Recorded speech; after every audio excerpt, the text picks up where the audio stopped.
வணக்கம். இது news world செய்திக்காக ஞானம் நல்லையா அவர்கள். எமது இலங்கை வாழ் அனைத்து தமிழ் மக்களுக்கும் வணக்கம். நீங்கள் நாளைக்கு 14ஆம் திகதி காலை 7 மணியிலிருந்து பின்னரும் 4 மணி மட்டுக்கும் நீங்கள் வாக்களிக்கப் போகின்றீர்கள்.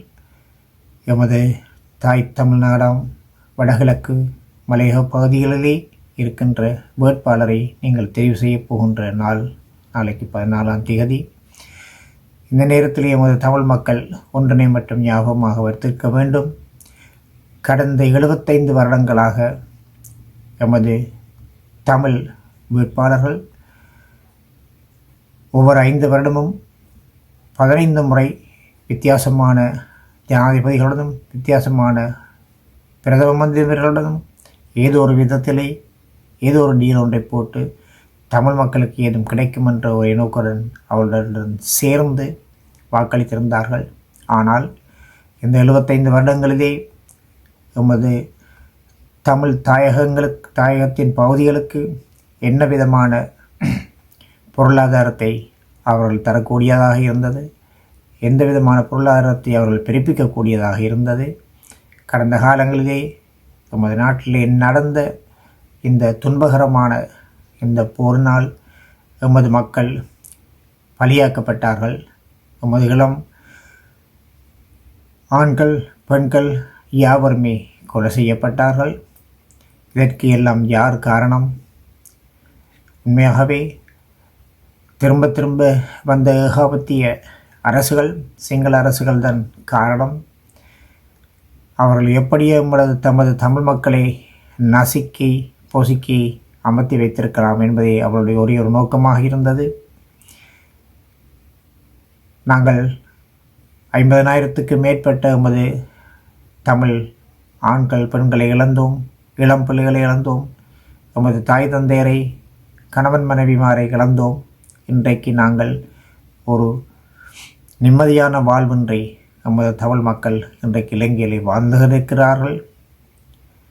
திரும்பவும் நாங்கள் வரலாற்று பிள்ளைகளை விடப் போகின்றோமா என்பது நமக்கு இந்த முறையும் நாளைக்கு நடக்கப் போகின்ற இந்த வாக்களிப்பிலே தான் நமக்கு தெரிய போகின்றது.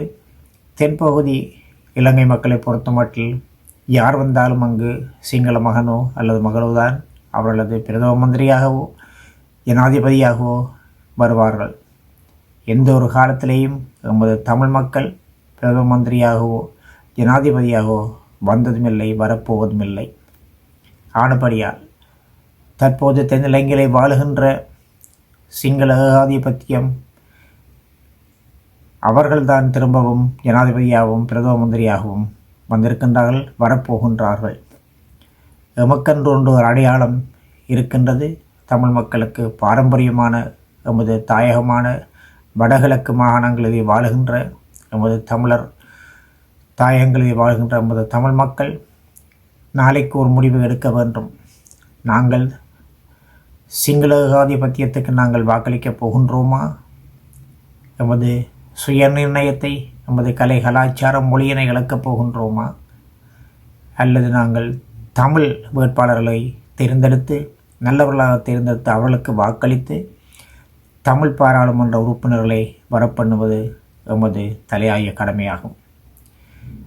இதனை நீங்கள் மனதில் எடுத்துக்கொண்டால் கடந்த காலங்களிலே ஏதோ ஒரு விதத்திலே எமது வேட்பாளர்கள் பாராளுமன்றங்களாக உறுப்பினராக வந்த பின்பும் சிங்கள ஏகாதிபத்தியுடன் சேர்ந்து ஒரு சில மந்திரி பதவிகள் எடுத்திருந்தாலும் எந்த விதமான ஒரு ஆக்கப்பூர்வமான முன்னேற்றமும் எமது தமிழ் மக்களுக்கு எமது தாயகத்திலே கிடைக்கவில்லை.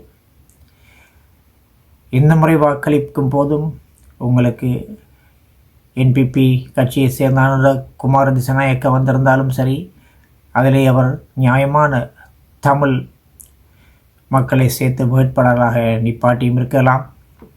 ஆனால் அவர்களுக்களே எமது தமிழ் யுவதிகள் அல்லது இளம்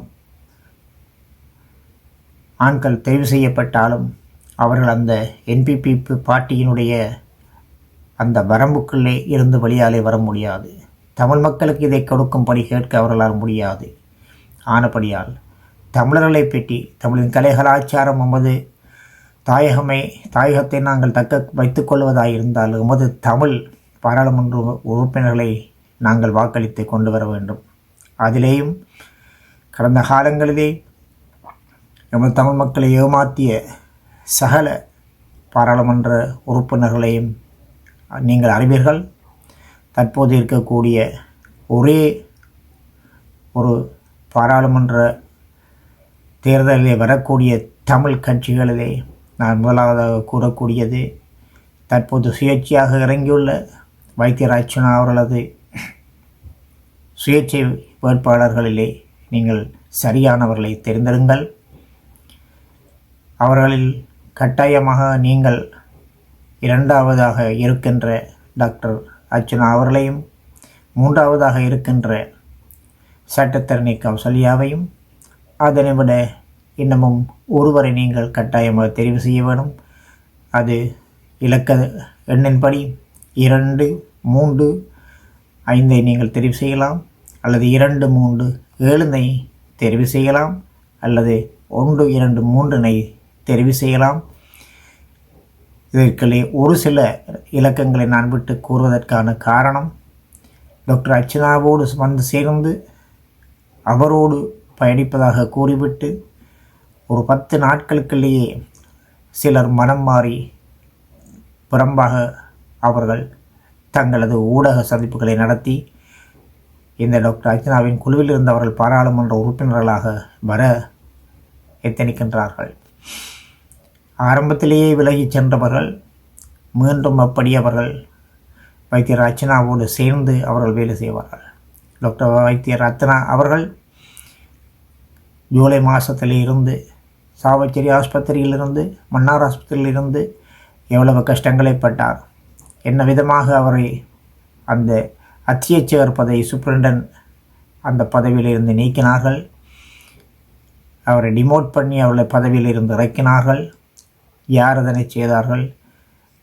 இலங்கையிலே இருந்த பழைய ஜனாதிபதி பழைய பிரதமர்கள்தான், அதோடு சுகாதார அமைச்சரும் சேர்ந்தான் இதனை செய்தார்கள்.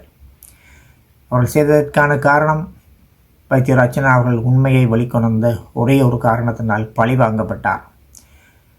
அவர் அரசியலில் இறங்க மாட்டேன் என்று சொல்லியிருந்தார். ஆனால் எல்லா இடமும் தேடி எல்லா இடமும் போய் எல்லாராலும் ஏமாற்றப்பட்ட பின்புதான் அவர் பாராளுமன்றத்துக்கு போக வேண்டும் என்ற ஒரு முடிவினை எடுத்து இந்த ஒரு நல்ல முயற்சிகளை இறங்கியிருக்கின்றார். பழைய அரசியல்வாதிகளைப் போல் அவர் ஒரு அரசியல்வாதி அல்ல, அவர் ஒரு உண்மையான அன்பான பாசமான ஒரு வைத்தியராகத்தான் அவர் கடமையாற்றினார். தனக்கு நடந்த அநீதி எவருக்கும் நடக்கக்கூடாது என்ற ஒரு காரணத்தினாலும் நமது தமிழ் தேசியத்தை வைக்க வேண்டும் என்ற ஒரு நோக்கத்திற்காகவும் தான் அவர் இந்த பாராளுமன்றத்துக்கு போக வேண்டும் என்று அரசியலிலே இறங்கி இன்றைக்கு ஒரு வேட்பாளராக இருக்கின்றார்.